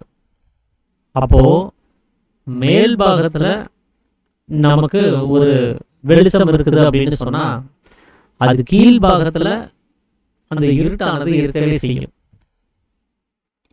இப்ப நமக்கு கீழ் மேல் அப்படின்னு 2 அடுக்கு இருக்குதுன்னு வச்சுக்கோங்க. மேல் பாகத்துல ஃபுல்லா அந்த மேல் மாடியில அந்த ஃபர்ஸ்ட் ஃப்ளோர், கீழே கிரவுண்ட் ஃப்ளோர். ஃபர்ஸ்ட் ஃப்ளோர்ல வந்து பாத்தீங்கன்னா கதவு ஜன்னலோட சேர்ந்து இருக்கக்கூடிய ஒரு வீடு. ஆனா கிரவுண்ட் ஃப்ளோர்ல கதவு ஜன்னலே கிடையாது அப்படின்னு வச்சுக்கோங்க. இல்லைன்னா அண்டர் கிரவுண்டுன்னு வச்சுக்கலாம். இல்லைன்னா எப்படி மேலே ஏறி போகிறதுன்னு ஒரு கேள்வி வரும். அண்டர் கிரவுண்டு, கதவு ஜன்னலே இல்லாத ஒரு அண்டர் கிரவுண்டு. இன்னொன்று மேலே இருக்கக்கூடிய அண்டர் கிரவுண்டுக்கு மேலே இருக்கக்கூடிய நார்மலான ஒரு பாகம். இப்போ மேலே ஒரு லைட்டை பொருத்தி கதவு ஜன்னலை திறந்து வச்சோம்னு சொன்னால் இந்த வெளிச்சம் வெளியில வரைக்கும் பரவும். ஆனால் அண்டர் கிரவுண்டுக்கு கீழே இறங்கி போய் அங்கே ஒரு விளக்க கொளுத்தி வச்சுட்டு மேலே வந்துட்டோம்னு சொன்னால் அதில் கதவு ஜன்னலே இல்லாததுனால அந்த பிரகாசமானது வெளியில வியாபிக்கிறது கிடையாது. அப்போ நமக்குள்ளார இருக்கக்கூடிய பிரகாசம் வெளியில வியாபிக்கணும் அப்படின்னு சொன்னா அங்க கதவு ஜன்னலோட கூடி இருக்கக்கூடிய பாகத்துல அந்த அக்னி பொருத்தப்பட்டு அதுல இருக்கக்கூடிய பிரகாசம் பரவனாதான் முடியும். இப்ப இந்த மேல் பாகம்னு சொல்லக்கூடியது அது வந்து நம்முடைய சிரசு. அந்த அண்டர் கிரவுண்ட் அப்படின்னு சொன்னது வந்து மார்பு பாகம். இப்ப இந்த மார்பு பாகத்துல பிரகாசம் இருந்தா நமக்கு ஏதாவது பிரயோஜனம் இருக்கான்னு கேட்டா இல்ல. ஏன்னா இந்த மார்பு பாகத்துல எந்த ஒரு துவாரங்களும் கிடையாது. கண்ணு, காது, மூக்கு, வாய், தோல் அப்படிங்கிற இந்த துவாரங்கள் எல்லாம் இங்க கிடையாது. ஆனா மேல் பாகத்துல வந்து பாருங்க, கண்ணு இருக்குது, பார்த்தறியறதுக்கு, காது இருக்குது, மூக்கு இருக்குது, வாய் இருக்குது. அப்போ வெளிமுகமாக தன்னை வியாபிக்க செய்யறதுக்கு எல்லா கதவு ஜன்னல்களும் இருக்கக்கூடிய பாகம் தான் இந்த சிரசுங்கிறது. பூர்வ மத்தியத்தை தொட்டே தான் எல்லாமே இருக்குது. அப்போ பூர்வ மத்தியத்துல அந்த அக்னி இருந்தால்தான் அந்த அக்னி மூலமாக கண்கள் வழியாக காட்சிகள் நம்மளால காண முடியும். மார்பு பாகத்துல பிரகாசம் இருந்தால் இந்த கண்கள்னால பார்வையை பார்க்க முடியாது. அதனாலதான் இந்த ஆகாசத்தில் பிரகாசம் உற்பத்தி ஆகிறது அப்படின்னு சொல்றது காரணம். அப்போ பிரகாசம் உற்பத்தி ஆகக்கூடிய கண்களால் பார்த்து அறியக்கூடிய இந்த வேலையும் எங்கிருந்து நடக்குதுன்னா பூர்வ மத்தியத்துல இருந்துதான்.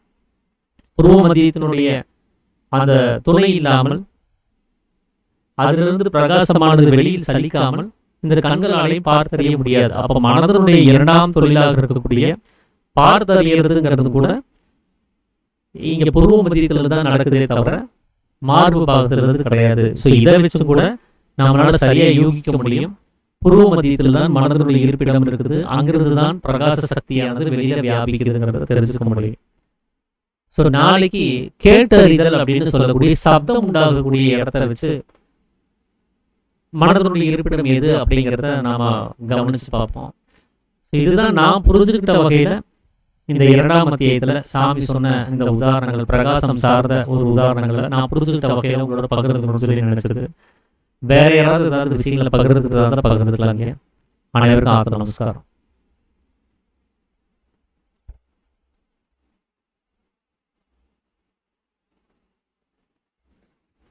ஆத்ம நமஸ்காரம் ஐயா. ஐயா ஆதிசேகர் ஐயா, ஆத்ம நமஸ்காரம். ஐயா, இப்போ நீங்க சொன்னீங்க லங்ஸ்ல வந்து புண்ணூறு ஆகுது. புண்ணு உருவாச்சுன்னா அங்க வந்து காத்து, ரத்தம், சுக்கிலம் மூணு சேர்ந்து அங்க ஒரு பாக்டீரியா கிரியேட் ஆகுது. அதான் டிபின்னு சொன்னீங்க. இப்போ அதே 2 சுக்கிலம் சேர்ந்தா கரு உற்பத்தி ஆகுது. அதுக்கு இதுக்கு என்ன டிஃபரன்ஸ்? இப்போ நாம இயல்பாக ஒரு கரு உற்பத்தி ஆகிற இடத்துல சாமி வந்து சுக்கிலத்துல 3 பொருள் இருக்கிறதா சொல்லியிருப்பார்.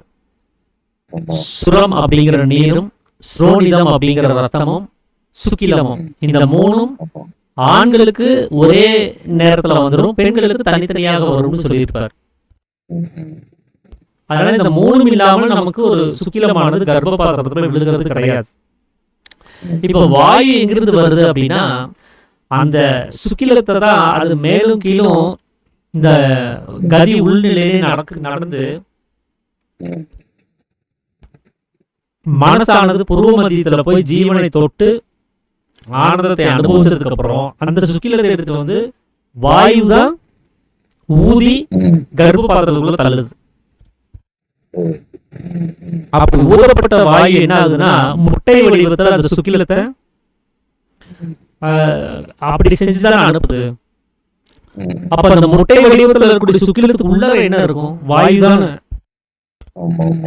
வாயுவால நிரப்பப்பட்டு இருக்கும் இல்லைங்களா? அப்ப அங்கேயும் ஸ்ரோனிதம் இருக்குது, சுக்கிலம் இருக்குது, வாயு இருக்குது. இந்த மூணு சேர்ந்ததுனாலதான் நாமளே உற்பத்தி ஆகிருக்கிறோம்.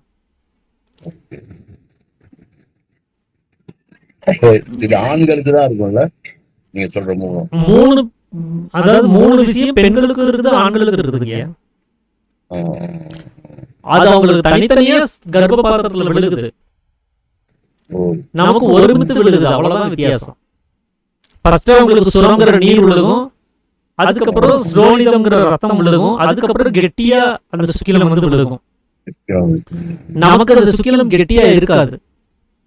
ஏன்னா 2 பங்கு வந்து திரவம் இருக்கு இல்லையா? சுரங்கிற நீரும் திரவம், ரத்தமும் திரவம். இந்த 2 திரவத்தோட ஒரு கெட்டி பொருளை சேர்த்துனா என்ன ஆகும்? அந்த கெட்டி பொருளும் கொஞ்சம் இலகிடும், தன்னுடைய திடத்தன்மையை இழக்க வேண்டியதா இருக்கும். அதனாலதான் நீர்த்தன்மையில தான் நம்மளுடைய சுக்கிலமானது இருக்குது. காரணம் 2 பங்கு நீரோட அது சேர்ந்து இருக்கிறதுனால. அது ஒட்டுக்கா அப்படியே ஒன்னாவே 3 சேர்ந்தபடியே தான் உள்ள விழுகுது. அவங்களுக்கு தனித்தனியா விழுகிறதுனால அந்த சுக்கிலத்துடைய கெட்டித்தன்மையில எந்த ஒரு பிரச்சனையும் இல்லை, அவங்களுக்கு அது நார்மலா கெட்டியாவே வந்து விழுகுது. அப்ப அவங்களால ஒரு பெண் குழந்தை, ஒரு பெண் சிசு உற்பத்தி ஆகிறதா இருந்தாலும் இந்த 3ம் சேர்ந்தபடி தான் விழுகுது. ஆனா கர்ப்ப பாத்திரத்துல 3 சேர்ந்துருது, ஆனா விழுகும் போது தனித்தனியா விழுகுது. இதுக்கு விளக்கம் அப்பா சொன்னதுங்களா? 6வது அத்தியாயத்தினுடைய இறுதி பாகத்துல ஏன் வந்து பெண்களுக்கு தோல் ரொம்ப மிருதுவா இருக்குது, ஏன் ஆண்களுக்கு தோல் ரொம்ப கெட்டியா இருக்குது அப்படின்னு சொல்லி ஒரு கேள்வி கேட்பார் சீடன். அப்ப சாமி சொல்வாரு, 2 பேருக்கும் சுக்கிலம் இருக்குதான், ஆனா அது விழக்கூடிய சமயத்துல இந்த வித்தியாசம் இருக்குது. அதனாலதான் அது கெட்டியான சுக்கிலத்தினால உண்டாக்கப்பட்ட சிருஷ்டி, அது தோல் மிருதுவாக உண்டாக்கப்படுறது. நீர்த்தன்மையில நீர்த்த சுக்கிலத்தினால உண்டாக்கப்பட்ட சிருஷ்டி அது ஆணுடைய சிருஷ்டிங்கிறதுனால அந்த தோல் ரொம்ப கடினமா இருக்குது அப்படின்னு சொல்லியிருப்பார். ஓகே, சந்தோஷம், நன்றி, நமஸ்காரம்.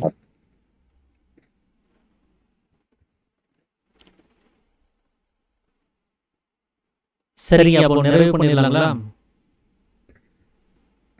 ப்ளீஸ் நிறைவு பண்ணிடலாங்க. சந்தோஷம், அனைவருக்கும் நமஸ்காரம். அப்போ நாளைக்கு வந்து நாம இந்த மனதனுடைய இருப்பிடம் சார்ந்த விஷயத்துல சப்தம் எங்கிருந்து உண்டாகுது அப்படிங்கிறத வச்சு நம்ம கவனிப்போம். அனைவருக்கும் நமஸ்காரம்.